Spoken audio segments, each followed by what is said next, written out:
Jam sudah menunjukkan pukul 7 pagi. Setelah memasak dan mencuci, pagi itu Maya membersihkan rumah yang sudah menjadi rutinitasnya. Setelah membersihkan ruang keluarga, Maya menuju kamar Pak Tejo sang mertua, yang pintunya sudah separuh terbuka untuk membersihkannya. Namun, begitu masuk, Maya terkaget. "Ya ampun!" teriak Maya saat melihat pemandangan yang belum pernah dia lihat sebelumnya. Maya tidak menyangka kalau Pak Tejo mertuanya pagi itu tidak masuk kerja dan masih tertidur di kamarnya. Pak Tejo tidur dengan tidak mengenakan apa-apa karena selimutnya terjatuh di lantai. Otomatis, sang mertua sudah tidak terlindungi dengan benar. Karena kagetnya, Maya masih berdiri terpaku melihat benda pusaka milik Pak Tejo yang tak biasa itu. Maya pun kagum dengan apa yang dimiliki mertuanya itu. Halo, assalamualaikum warahmatullahi wabarakatuh. Jumpa lagi di channel Yulian Story. Kali ini aku akan membawakan salah satu kisah asmara yang tidak seharusnya terjadi antara menantu dan mertua. Yuk kita ikuti kelanjutan kisahnya.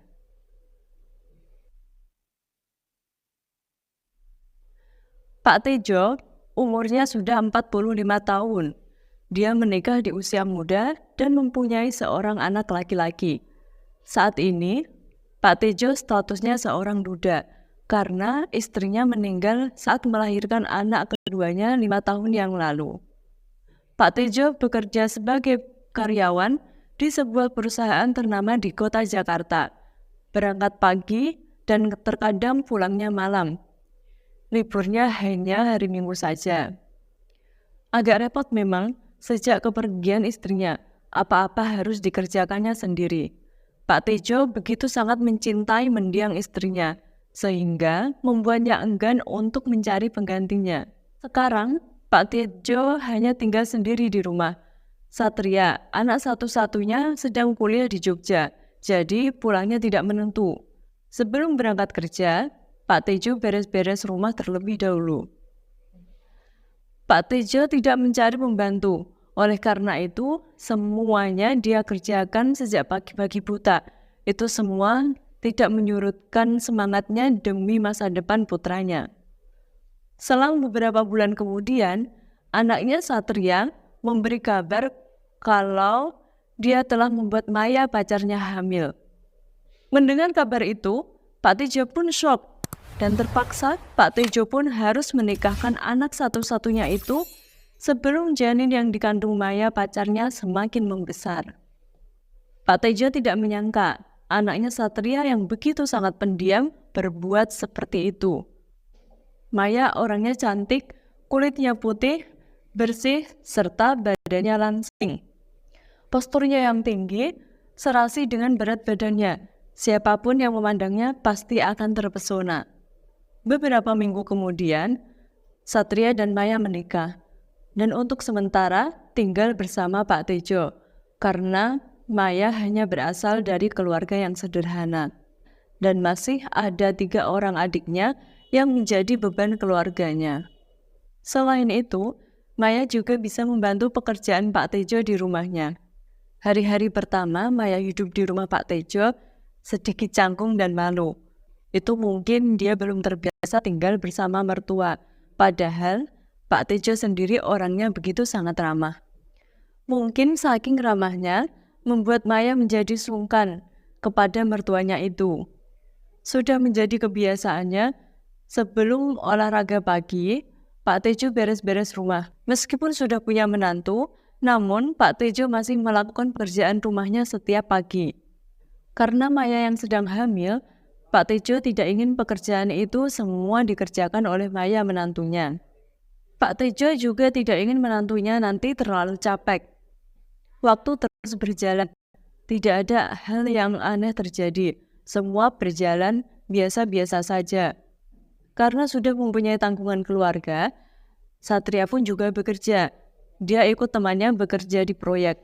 Berangkat dan pulangnya tidak menentu. Bahkan kadang meninjau proyek di luar kota. Hingga tak terasa usia kandungan Maya sudah memasuki 9 bulan. Akhirnya, dengan cara sesar, Maya melahirkan seorang putri cantik dengan selamat dan diberi nama Selvi. Satria dan Maya sangat bahagia. Begitu juga dengan Pak Tejo. Dia juga bahagia dengan kehadiran seorang cucu perempuan, karena Pak Tejo dulu ingin sekali mempunyai anak perempuan. Semenjak Maya melahirkan, dia selalu bangun pagi-pagi sekali. Setelah memberikan ASI kepada anaknya, lalu Maya beres-beres rumah. Kini, hampir semua pekerjaan rumah, Maya yang mengerjakannya. Dia benar-benar wanita yang sangat kuat. Waktu terus berjalan. Selvi sang putri sudah berusia 6 bulan dan sudah tumbuh besar. Maya pun juga mengalami perubahan. Dulu, Maya yang begitu sangat langsing, kini posturnya mulai tambah berisi. Namun hari itu malah membuat Maya semakin cantik dan mempesona. Singkat cerita, hari itu jam sudah menunjukkan pukul 7 pagi. Setelah memasak dan mencuci, pagi itu Maya membersihkan rumah yang sudah menjadi rutinitasnya. Setelah membersihkan ruang keluarga, Maya menuju kamar Pak Tejo, sang mertua yang pintunya sudah separuh terbuka untuk membersihkannya. Namun begitu Maya masuk, Maya terkaget. "Ya ampun!" teriak Maya saat melihat pemandangan yang belum pernah dia lihat sebelumnya. Maya tidak menyangka kalau Pak Tejo mertuanya pagi itu tidak masuk kerja dan masih tertidur di kamarnya.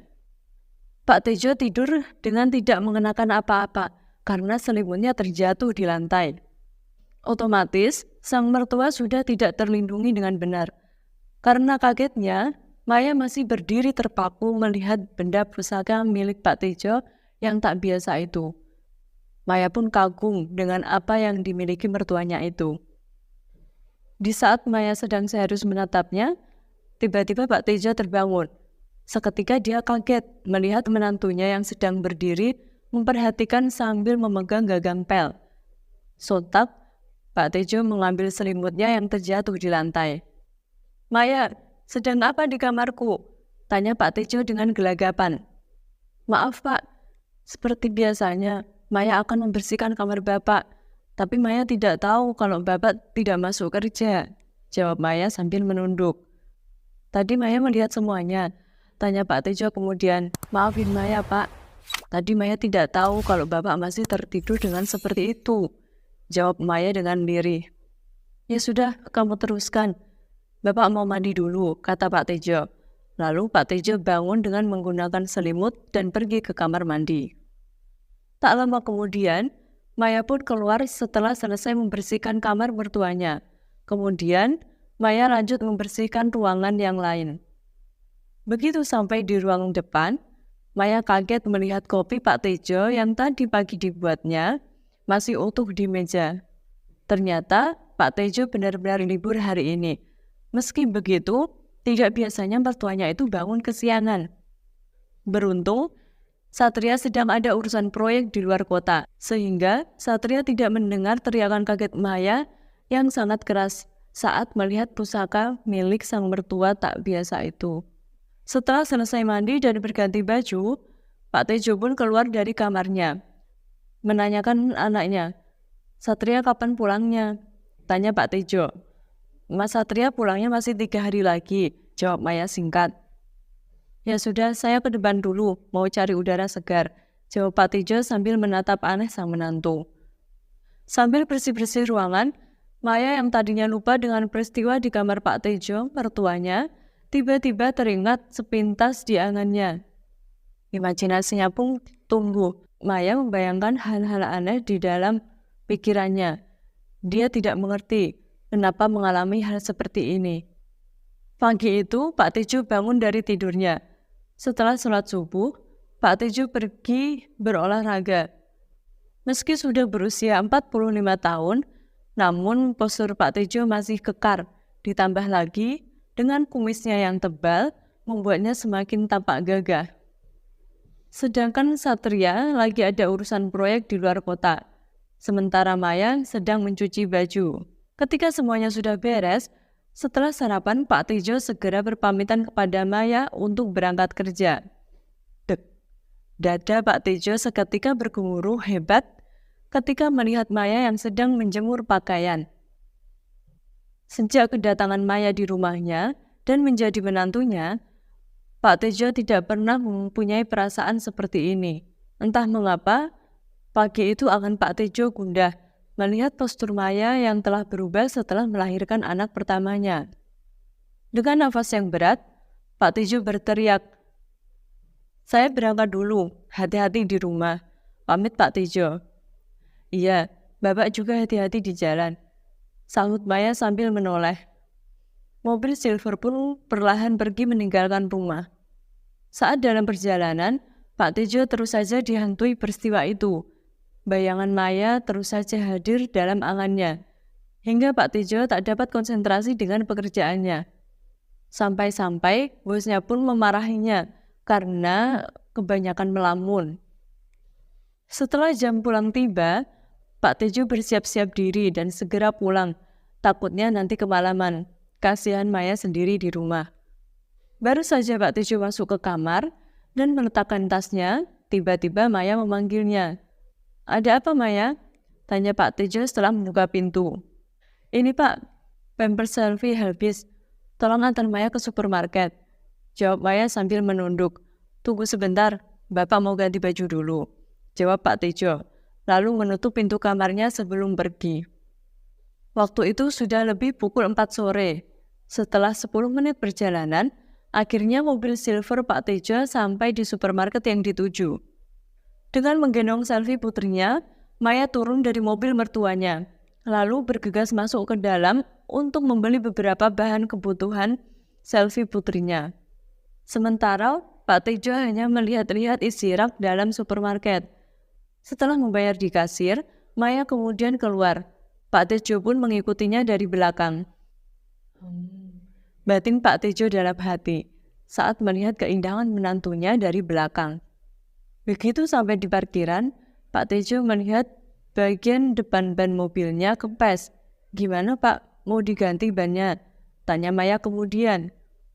"Tidak, Bapak telepon bengkel langganan saja, biar ditambal.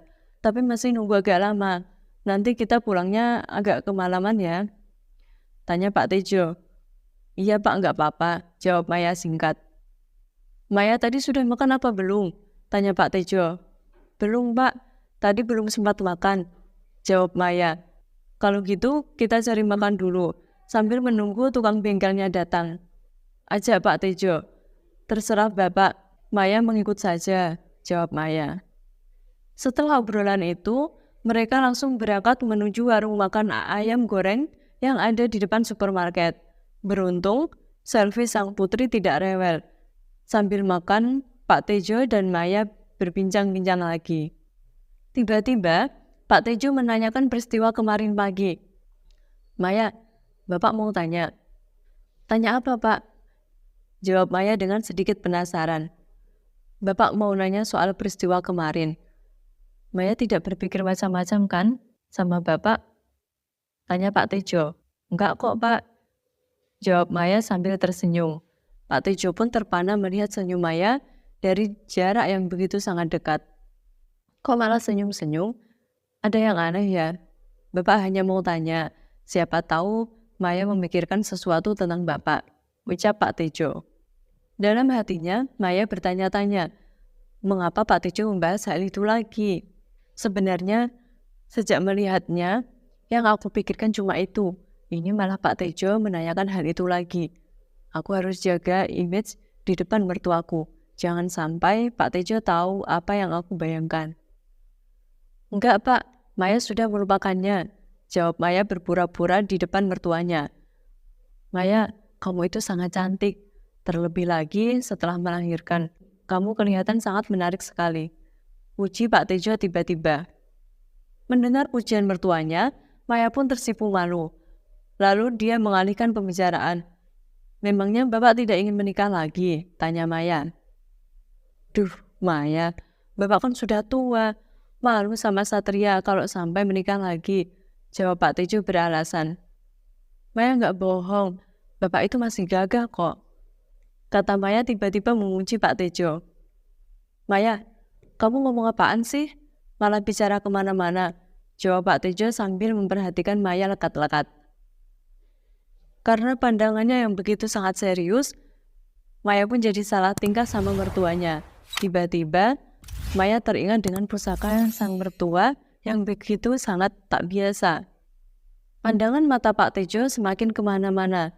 Tanpa sengaja, Maya membalas tatapan mata sang mertua. Dek, perasaan hatinya ambyar. Hal itu membuat imajinasi Maya terpengaruh. Makanya dihabiskan dulu, nanti keburu malam, kata Pak Tejo sambil terus menatap menantunya. Iya Pak, sahut Maya. Akhirnya selesai makan, mereka pun pergi meninggalkan warung makan itu, sambil menunggu tukang bengkel memasang ban yang tinggal sedikit. Maya diam-diam memandangi mertuanya, tapi Pak Tejo pura-pura tidak mengetahuinya. Mengapa aku jadi begini? Mengapa aku jadi penasaran dengan mertuaku? Tanya Maya dalam hati. Dalam perjalanan pulang, dari kaca spion, Pak Tejo terus memperhatikan Maya yang sedang duduk di jok belakang sambil memangku putrinya yang sudah tertidur. Pandangan matanya tak jemu memperhatikan menantunya. Pikirannya menerawang jauh. Darah mudanya tiba-tiba muncul, tak dapat dikendalikan. Setelah masuk rumah dan menidurkan putrinya di kamar, Maya kemudian buru-buru mandi. Ketika akan selesai mandi, ternyata Maya lupa tidak membawa pakaian ganti. Akhirnya dengan terpaksa, dia hanya menggunakan handuk untuk melindunginya. Namun, baru 3 langkah, Maya meninggalkan kamar mandi. Dari arah berlawanan, Pak Tejo datang. Seketika, Pak Tejo terperangah kaget melihat keindahan sang menantu yang tidak terlindungi dengan sempurna. Meskipun tidak melihat semuanya, tapi hal itu sudah cukup membuat Pak Tejo begitu sangat terpengaruh. Menyadari pandangan mata sang mertua yang tertuju ke arahnya, Maya dengan spontan menyilangkan tangannya sambil menunduk untuk sedikit melindunginya. Maaf Pak, Maya tidak sengaja, ucap Maya sambil cepat berlalu dari hadapan mertuanya. Pak Tejo menelan ludahnya. Karena tertegun, dia tidak menghiraukan ucapan Maya. Kemudian menoleh dan memperhatikan langkah sang menantu dari belakang. Apakah Maya sengaja memperlihatkannya kepadaku? Aku yakin Maya ingin menggodaku, pikir Pak Tejo. Entah mengapa, Pak Tejo mulai tergoda dengan penampilan menantunya. Tapi itu semua tidak mungkin. Karena Maya adalah menantuku sendiri. Aku harus kuat menjaga perasaanku, kata Pak Tejo dalam hati. Setibanya di kamarnya, Maya langsung berganti pakaian. Malam ini dia akan memakai daster tanpa lengan, karena itu yang paling dia suka saat berada di rumah. Setelah mengaktifkan handphonenya, sambil nonton TV, Maya menanyakan kabar Satria sang suami. Sementara itu, Pak Tejo pamit pergi ke pos ronda. Malam itu, suasana sangat sepi sekali. Di dalam rumah, Maya hanya sendiri. Tidak ada teman yang bisa diajak mengobrol. Sedangkan Selvi putrinya sudah tidur sejak tadi. Tak terasa waktu sudah menunjukkan pukul 10 malam. Mata Maya sudah mulai mengantuk, hingga dirinya tak bisa menahannya. Kemudian, dia masuk ke kamarnya menyusul Selvi putrinya. Karena rasa kantungnya yang sangat melanda, Maya pun tertidur pulas, dan malam itu Maya merasakan sesuatu dalam kamarnya. Dia seperti mimpi. Dan setelah matanya terbuka, ternyata Pak Tejo sudah ada di dekatnya dengan berbisik. Apa Maya sudah tidur? Bisik Pak Tejo. Bapak, apa yang kamu lakukan di sini? Sahut Maya dengan kagetnya. Maafin Bapak Maya, Bapak tidak bisa membohongi perasaan ini, ucap Pak Tejo sambil terus menatap menantunya. Pak, ini gak bahaya tak? Bagaimana kalau nanti suamiku tahu? Jawab sang menantu dengan panik. Namun Pak Tejo terus mendesaknya sambil memberikan gangguan yang tak dapat dihindari oleh Maya. Ayolah, jangan kecewakan Bapak, ucap Pak Tejo yang nyaris tak terdengar. Maya tidak ingin membuat Bapak kecewa, karena perasaanku juga begitu, jawab Maya dengan lirih. Tidak bisa dipungkiri bahwa perasaan Pak Tejo pada Maya memang begitu sangat dalam. Akhirnya, terjadilah peristiwa yang tidak pernah mereka duga sebelumnya. Malam itu, keduanya lupa segalanya. Meskipun sudah berusia 45 tahun, namun Pak Tejo masih memberikan kesan yang mendalam pada menantunya. Maya pun heran dengan kerja mertuanya. Dia tidak menyangka kalau akan mendapatkan lebih malam itu. Setelah semuanya selesai, Pak Tejo cepat-cepat pergi meninggalkan menantunya. Maya takut selfie putrinya terbangun, namun terlintas dalam benaknya, seandainya nanti Satria tahu, urusannya pasti akan menjadi panjang. Setibanya di kamarnya, pikiran Pak Tejo kemana-mana dan memikirkan apa yang baru saja terjadi. Kenapa semua ini bisa terjadi? Maya itu menantuku, istri anakku, tapi aku tidak boleh egois karena Maya adalah menantuku sendiri. Sama saja aku mengkhianati anak kandungku sendiri, keluh Pak Tejo dalam hati. Sebenarnya Pak Tejo sedih, hatinya menangis saat itu juga, tapi dia tidak bisa berbuat apa-apa. Semenjak kejadian itu, perasaan Pak Tejo pada Maya semakin tumbuh. Pak Tejo selalu lupa diri ketika melihat Maya, sehingga hal itu selalu terulang lagi. Sebenarnya Pak Tejo sadar, tapi dia tidak kuasa untuk menahannya. Hari demi hari, Maya selalu dihantui rasa bersalah atas apa yang dia lakukan. Maya begitu sangat sedih. Istri macam apa aku ini? Aku harus menghentikannya sebelum semuanya terlambat, ucap Maya dalam benaknya. Kemudian, Maya berjanji untuk tidak mengulanginya lagi. Walaupun sang mertua memaksanya, tapi Maya harus bisa menolaknya. Karena Maya tidak ingin hal buruk terjadi pada keluarganya dan hubungannya dengan Satria. Lalu, Maya pun mencari cara agar mertuanya tidak mendekatinya lagi. Walaupun sebenarnya masih ada perasaan itu, Maya sudah memberikan pengertian kepada Pak Tejo. Tetapi mertuanya itu malah mengancamnya, dan Pak Tejo sepertinya tidak ingin menyudahinya. Satria tidak mengetahui sama sekali apa yang dilakukan istrinya dengan ayah kandungnya. Semua terlihat baik-baik saja. Hari itu hari libur. Setelah semua pekerjaan rumah Maya beres, lalu Maya olahraga senam dengan mengenakan seragam favoritnya sehingga menampakkan auranya yang menawan. Maya senam di halaman belakang rumahnya, sedangkan Satria dan Selvi, putrinya, jalan-jalan entah kemana. Di saat Maya mulai senam pagi dengan menggerakkan badannya ke kanan dan ke kiri, tanpa Maya sadari, Pak Tejo memperhatikannya dari balik jendela kamarnya. Lalu Pak Tejo menghampirinya. Maya, di mana Satria dan Selvi? Tanya Pak Tejo dengan pandangan matanya yang tajam. Hal itu membuat Maya teringat akan ulahnya yang begitu sangat luar biasa. Maya lalu bilang kalau suami dan putrinya lagi jalan-jalan.